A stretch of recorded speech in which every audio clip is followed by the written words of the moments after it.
Halo semuanya, perkenalkan, saya Wohi Salasari. Hari ini saya akan menyampaikan hasil review jurnal yang membahas tentang bagaimana teori fraud hexagon bisa digunakan untuk mendeteksi kecurangan laporan keuangan, khususnya di sektor perbankan yang terdapat di Bursa Efek Indonesia tahun 2015 sampai 2019. Next.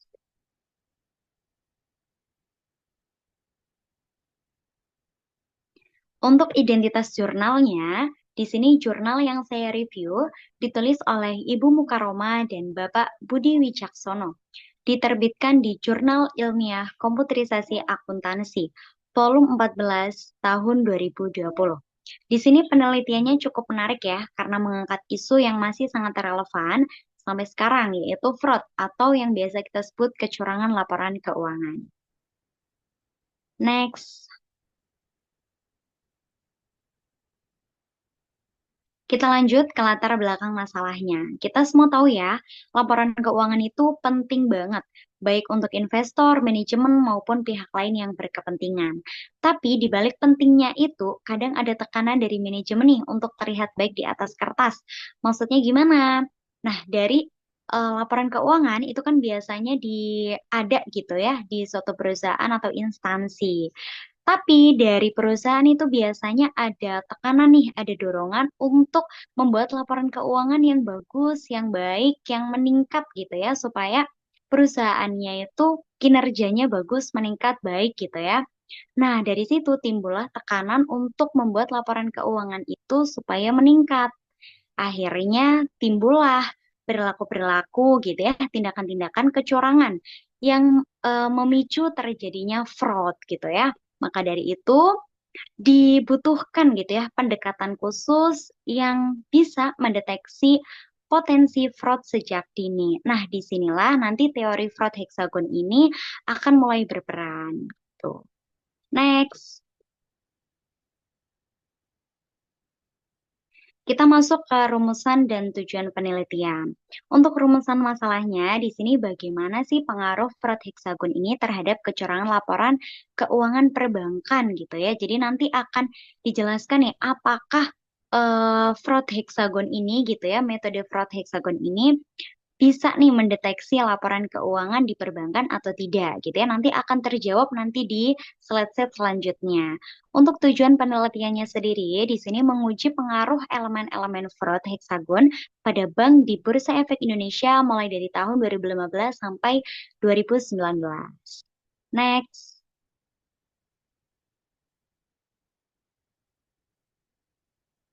Kita lanjut ya ke manfaat penelitiannya. Untuk manfaat penelitiannya di sini ada beberapa manfaat ya. Yang pertama itu ada memberikan pemahaman terhadap faktor fraud hexagon. Jadi di sini kalau misalkan teman-teman nih ada yang tertarik gitu ya dengan dunia audit, dunia fraud. Nah, di sini tuh bisa nih kalau misalkan teman-teman membaca penelitian ini gitu ya, jurnal ini itu teman-teman bisa memahami tuh sedikit tentang fraud hexagon. Dan juga untuk para praktisi gitu ya, ini bisa menjadi acuan gitu untuk mencegah terjadinya fraud gitu ya. Ada auditor, regulator, dan juga di bagian manajemen. Next. Nah, tapi dengan penelitian ini tentu saja ya, ini bukan penelitian yang sangat lengkap. Di sini ada batasan-batasannya gitu ya. Penelitian ini hanya berfokus pada sektor perbankan yang terdaftar di Bursa Efek Indonesia gitu ya. Dan datanya diambil dari tahun 2015 sampai 2019 saja gitu ya. Jadi tidak untuk seluruhnya gitu, tapi ada jangka waktunya nih 2015 sampai 2019 gitu. Nah, jadi hasilnya ini nggak bisa langsung digeneralisasi gitu ya ke semua sektor atau waktu yang berbeda gitu karena ada batasan-batasan penelitiannya. Next.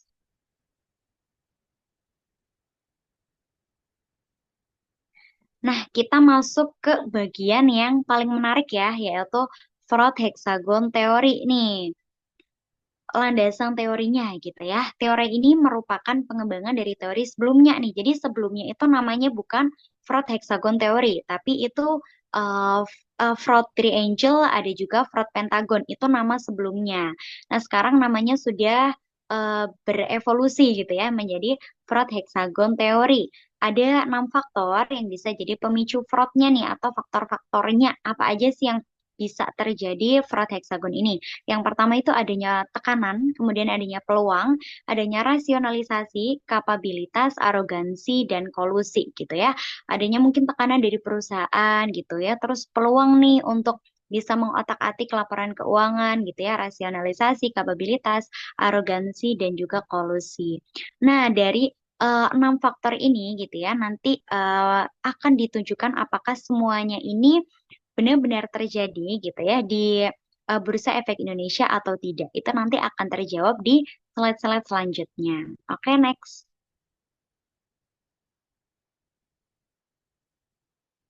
Oke, kita masuk ke variabel penelitian ya. Di penelitian ini, variabelnya ini ada beberapa ya. Yang pertama itu ada stabilitas keuangan, kemudian ada target keuangan, ada tekanan eksternal ya, sampai rasio akrual gitu, dan pergantian direksi. Next.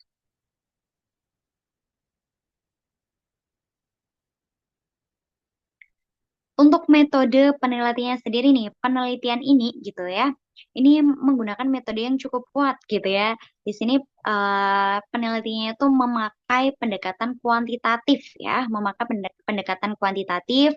Tekniknya di sini menggunakan propulsive sampling untuk memilih 29 perusahaan perbankan. Nah, jadi untuk totalnya itu ada 145 data observasi. Nah, semua datanya ini diambil dari laporan tahunan perusahaan. Kemudian dianalisis menggunakan software Word PLS 7.0 dengan metode SAMPLS ya. Jadi ini bukan cuma dilihat sekilas ya, tapi benar-benar diuji secara statistik gitu ya. Jadi penelitiannya mendalam gitu ya. Oke, next. Kita masuk ke subjek dan objeknya ya. Di sini tentu saja untuk subjeknya itu adalah bank yang terdapat di Bursa Efek Indonesia. Kemudian objeknya adalah kecurangan laporan keuangan berdasarkan fraud hexagon. Oke, next. Oke, kita masuk ke hasil penelitiannya ya. Setelah dianalisis, ternyata hasilnya begini nih. Untuk yang berpengaruh terhadap kecurangan gitu ya, yang berpengaruh secara signifikan terhadap kecurangan setelah diteliti gitu, ternyata ada 3 ini yang berpengaruh secara signifikan ya dari beberapa faktor tadi. Kemudian diteliti untuk beberapa perusahaan yang terdapat di Bursa Efek Indonesia itu pengaruhnya yang paling signifikan itu ada 3. Yang pertama itu ada stabilitas keuangan, yang kedua ada target keuangan, yang ketiga ada ketidakefektifan pengawasan gitu. Jadi misalkan nih di suatu perusahaan gitu ya terdapat target gitu ya, contohnya aja sales gitu. Sales kan targetnya misalkan tinggi gitu, tapi ternyata keadaan di lapangannya itu lagi sulit gitu ya, tapi tetap harus mencapai target. Nah, dari situlah akhirnya timbul tuh gitu ya, tindakan-tindakan yang bisa memicu fraud. Kemudian juga ketidakefektifan pengawasan. Misalkan mungkin kurang pengawasan dari IC-nya gitu ya, yang turun ke lapangan, atau dari atasan-atasannya yang kurang mengawasi gitu ya dalam pencapaian target. Nah, itu bisa terjadi juga tindakan fraud seperti itu. Ini yang paling signifikan ya, yang paling berpengaruh gitu. Kemudian kita masuk ke slide selanjutnya. Yang slide selanjutnya itu yang tidak berpengaruh secara signifikan gitu ya.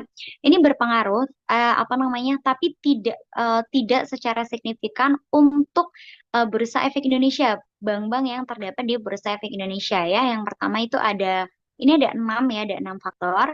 Yang pertama ada tekanan eksternal, kemudian yang kedua ada pergantian direksi, ketiga ada pergantian auditor, rasio akrual, kualitas auditor, dan juga eksistensi perusahaan.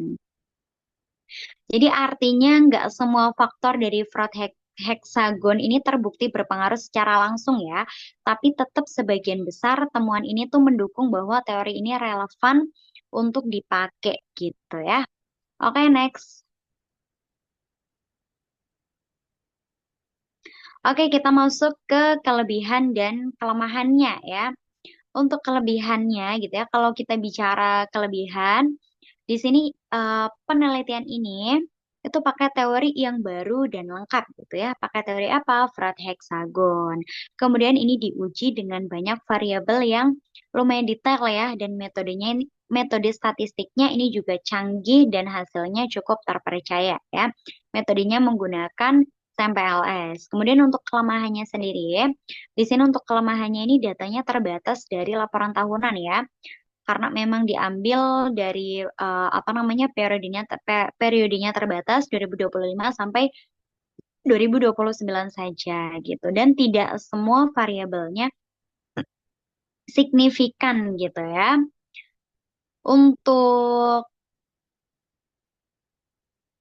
em, data wawancaranya gitu ya. Mungkin kalau misalkan apa nih namanya untuk yang lainnya gitu ya, mungkin kan ada data wawancara dan juga observasi secara langsung. Nah, kalau dari penelitian ini sendiri, ini hanya menggunakan data dari laporan tahunan gitu ya. Jadi datanya ini mengambil dari satu sumber saja. Kemudian periodenya terbatas, tidak semua variabel ini signifikan gitu ya. Jadi butuh penelitian lanjutan gitu. Oke, next. Nah, di sini ada rekomendasi ya. Jadi dari beberapa kelemahan tadi, ini rekomendasinya itu yang pertama, em, bisa menambah data kualitatif ya supaya bisa lebih lengkap. Kemudian menggunakan sektor atau masa yang berbeda. Kemudian juga untuk memperluas variabel supaya bisa lebih lengkap gitu ya datanya. Oke, next.